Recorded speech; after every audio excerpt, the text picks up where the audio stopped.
नमस्कार मंडळी, मी नेहाच महाराष्ट्र व्लॉग्स या माझ्या मराठी यूट्यूब चॅनलमध्ये तुमच्या सर्वांचं स्वागत करते। आज आपण ना झटपट डायरेक्टली कुकरमध्ये व्हेजिटेबल बिर्याणी करणार आहोत, जे की जेव्हा तुमच्याकडे वेळ नसेल त्यावेळेस तुम्ही ही डायरेक्टली कुकरमध्ये जरी केली तरी इझिली हा पुलाव राईस तयार होतो। तर करायला खूप सोपी आहे आणि तेवढीच उत्कृष्टसुद्धा लागतो हा पुलाव राईस किंवा व्हेजिटेबल बिर्याणी। तर जास्त वेळ न घालवता रेसिपीला सुरुवात करूयात। तर इथे हा जो बिर्याणीचा तांदूळ जो बाजारात अवेलेबल होतो ना, कुठल्याही ब्रँडचा तुम्ही घेतला तरीही चालू शकेल। तर हा बिर्याणीचा तांदूळ इथे मी घेतलेला आहे, 1.5 वाटी मी बिर्याणीचा तांदूळ। तर ही जी वाटी आहे ना आपली नॉर्मल जी घरातली असते ती, तर ही 1.5 वाटी हा बिर्याणीचा तांदूळ इथे मी स्वच्छ धुवून घेतलेला आहे। 2 ते 3 वेळा पाण्यातून काढून घ्यायचा आणि मग घेतलेला आहे तो। सगळं पाणी निथळलेलं आहे त्याच्यात।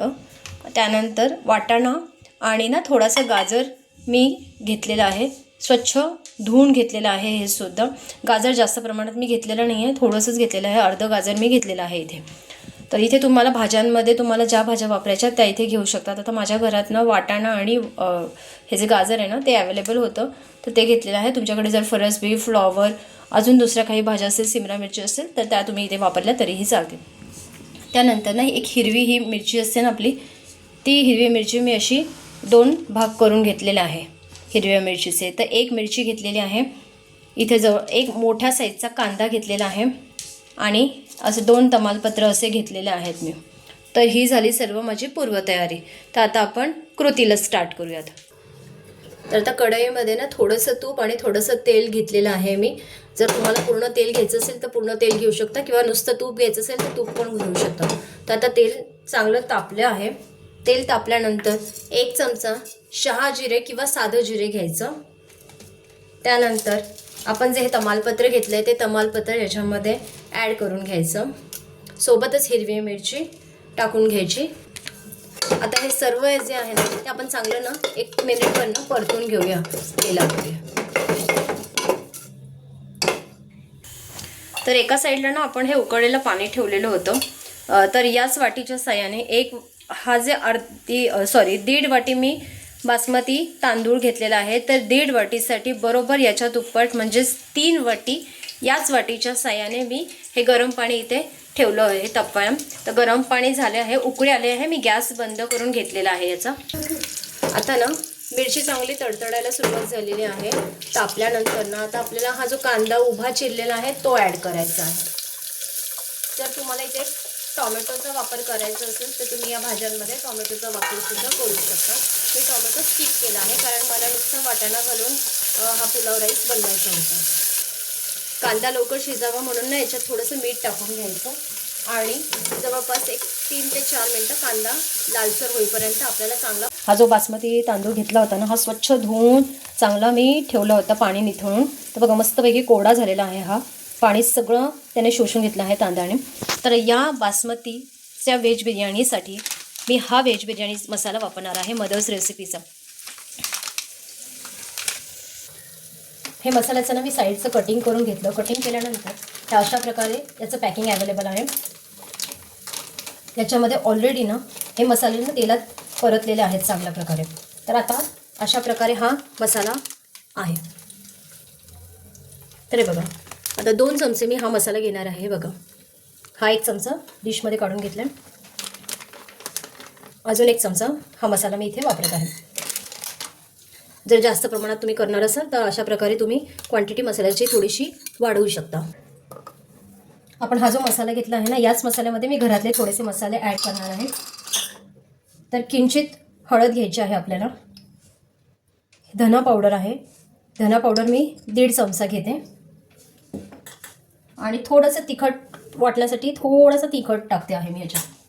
तर अशा प्रकारे आता हे सर्व मसाले आपण व्हेज बिर्याणीसाठी घेतलेले आहेत। हे बघा कांदा ना याचा लालसर थोडासा हलकासा ब्राऊन कलर आलेला आहे कांद्याला। तर आता आपण ना याच्यामध्ये ना हे जे मसाले आहेत घेतलेले ते सर्व टाकून घेऊयात। मसाले टाकल्यानंतर ना चांगलं हलवून घ्यायचं हे सर्व मिश्रण, 1 मिनिटभर ना चांगलं परतून घ्यायचं। सर्व मसाले परतून झाल्यानंतर आता आपण हे वाटाणे आणि जे गाजर स्वच्छ धुवून घेतले आहेत ते ॲड करणार आहोत।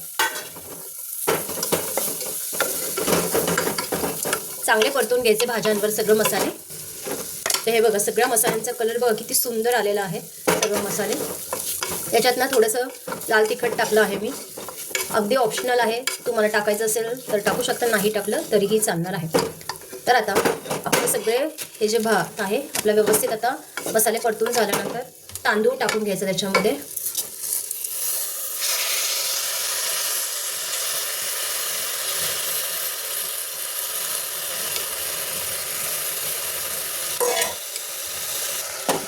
तांदूळ टाकल्यानंतर ना हलक्या हाताने ना आपल्याला मस्तपैकी ना हा तांदूळ जो आहे तो परतून घ्यायचा आहे या भाज्यांबरोबर,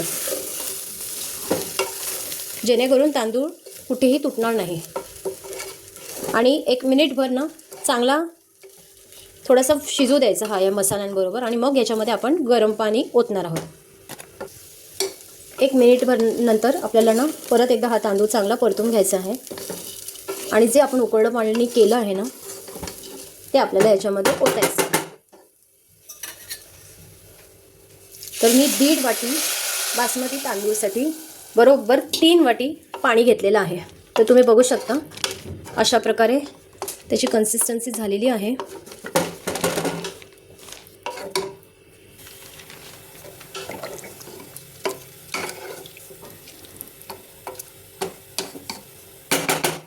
आता ना आपल्याला याच्यामध्ये चवीपुरतं मीठ ॲड करायचं आहे. मग अशी ऑलरेडी आपण कांद्यावर मीठ टाकलं होतं परत ना, त्यामुळे बेतानेच आता आपल्याला इथे मीठ ॲड करायचं आहे. चांगलं हलवून घ्यायचं.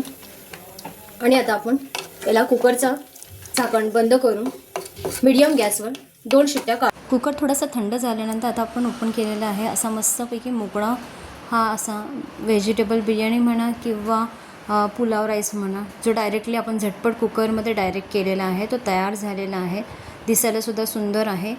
आणि जर आपल्याकडे जास्त वेळ नसेल तुमच्याकडे तर डायरेक्ट तुम्ही कुकरला अशा प्रकारे करून बघू शकता. तर इथे सर्विंगसाठी मी दहीसोबत घेतलेलं आहे. तर ही आजची रेसिपी व्हेजिटेबल बिर्याणीची किंवा व्हेजिटेबल पुलावची तुम्हाला कशी वाटते मला नक्की कमेंट करून सांगा. जर हा व्हिडिओ आवडला असेल तर व्हिडिओला लाईक करा, शेअर करा आणि जास्तीत जास्त लोकांपर्यंत सबस्क्राईब करा. तर भेटूयात आपण पुढच्या भागामध्ये. तोपर्यंत मस्त खा. Bye bye.